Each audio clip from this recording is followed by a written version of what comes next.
नमस्कार, तुमचं स्वागत आहे चैतालीस किचन डायरीजमध्ये.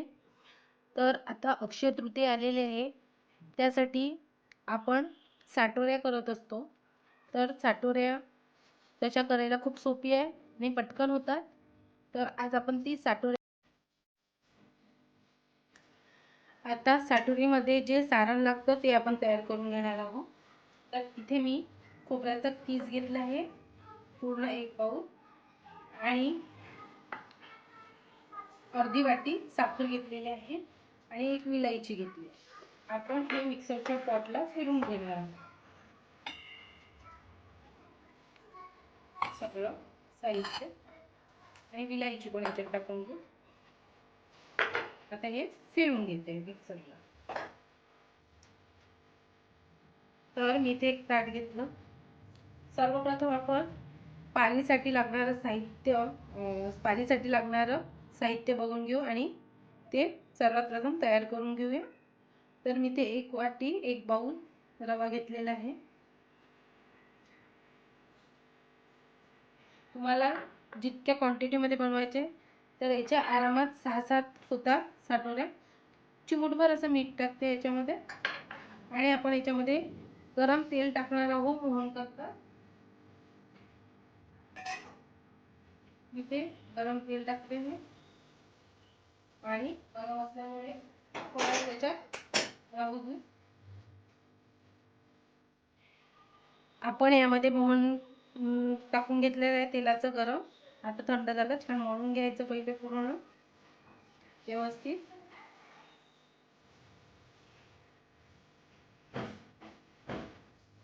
आणि आता थोडं थोडं पाणी टाकून याचा छान गोळा तयार करून घेऊया.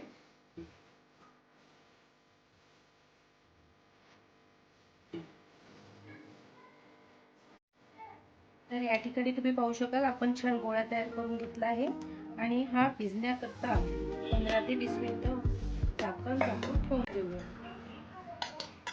इथे साटोरीमध्ये भरायचं आपण सारणी तयार करून घेतलं आणि आपला रवा पण छान भिजला गेलेला आहे. पारी करता जे लागणार आहे पहा तुम्ही, रवा पण छान गरम झालेला आहे. आता काय करायचं, छोटे असे गोळे करायचे. एक मिनिट इकडे ठेवते. तुम्हाला जितकी मोठी करायची आहे त्याच्यानुसार 2 गोळे करून घेतल्यानंतर त्याला असं असं असं असं गोल करून घ्यायचं.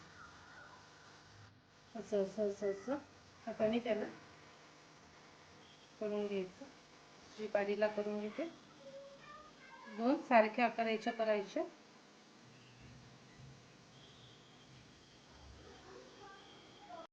आता सगळ्या पाऱ्या आपण करून घेतल्या. आता एक पारी घ्यायची आणि त्यामध्ये छान सारण भरायचं असं. आणि सारण भरल्यानंतर आणि जास्त भरायचं, छान लागतं. थोडंसं पाण्याने याला बाजूने कडेला पाणी लावून देते आणि एक दुसरी त्याच्यावर पाती ठेवायची आणि हे प्रेस करून घ्यायचं, छान बंद करून घ्यायचं.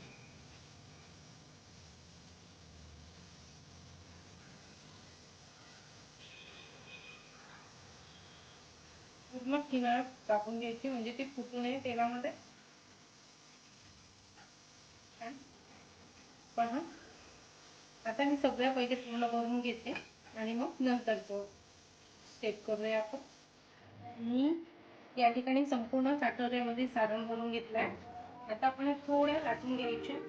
तर इथे मी तांदळाचं पीठ घेतलंय, थोडंसं होतं तर कणिक पण घेऊ शकता.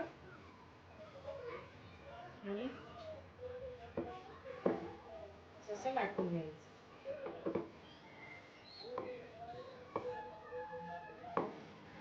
साईड साईड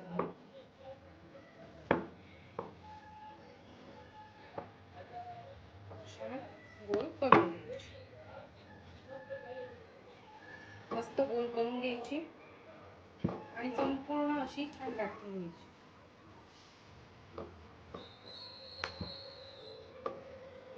पाहू शकाल.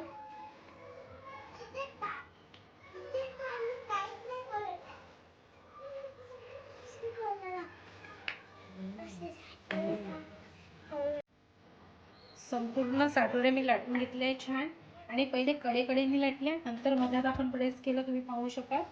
आता हे आपण तळायला घेऊ. मी एका कढईत तेल तापायला ठेवलं आहे. तेल आपलं तापलं आहे. आता त्याच्यामध्ये आपली साटोळी आपण सोडूया आणि दोन्हीकडून छान तळून घ्यायची.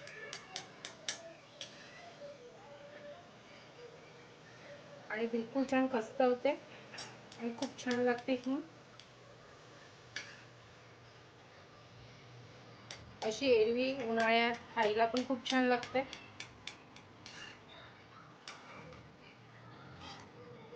आणि तुम्ही पाहू शकाल किती छान झालेली आहे आपली साटोळी. आणि बिलकुल काही फुटलेलं नाही, काही नाही. तेलामध्ये व्यवस्थित प्रेस केलं, तेल व्यवस्थित पाणी व्यवस्थित लावलं थोडंफार आणि प्रेस केल्या आणि छान कडेकडेने पहिले लाटून घ्यायचं आणि मग मधात प्रेस करायची. तुम्ही पाहू शकाल. आणि छान फुगते पण आहे आपली साटोळी. छान तळून घ्या. पण करू शकता, जसं आपण साखरेचं सारण भरलेलं आहे, गुळाचं भरू शकतो त्या ठिकाणी, त्या पण छान लागतात. पण याच्यात खोबऱ्याचा किस टाकलेला आहे मी, त्याच्यामुळे मी छान साखर टाकून घेतली थोडीफार आणि दोन्हीकडून तळून घेतली. मी म्हटलं होतं एक बाऊल आपण रवा घेतला होता, त्याच्यामध्ये आपल्या 6 ते 7 साटोळ्या तयार होणार. बिलकुल आपल्या 6 साटोळ्या तयार झालेल्या आहेत. या ठिकाणी तुम्ही पाहू शकाल, मी संपूर्ण साटोळ्या तळून घेतलेल्या आहे. पहा किती छान झालेले आपले. आता मी सर्विंग प्लेटला काढून घेते. या ठिकाणी तुम्ही पाहू शकाल आपल्या साटोळ्या किती छान झालेल्या आहे. मस्त फुगल्या पण आहे. आणि आपण चारोळी टाकली होती, चारोळी पण छान मध्ये मध्ये दिसते आहे आणि बिलकुल क्रिस्पी झालेले आहे. तर नक्की ट्राय करून पहा. या उन्हाळ्यात साटोरी छान लागते, एकदम मस्त खायला. आणि तशी लवकरच होणारी आहे साटोरी आणि घरच्या साहित्यातून होणार आहे. तर नक्की ट्राय करून पहा. आणि तुम्हाला जर माझा व्हिडिओ आवडला असेल तर लाईक करा, शेअर करा आणि सबस्क्राईब करायला विसरू नका चैतालीस किचन डायरीजला. पुन्हा भेटू अशा नवीन नवीन रेसिपी सोबत.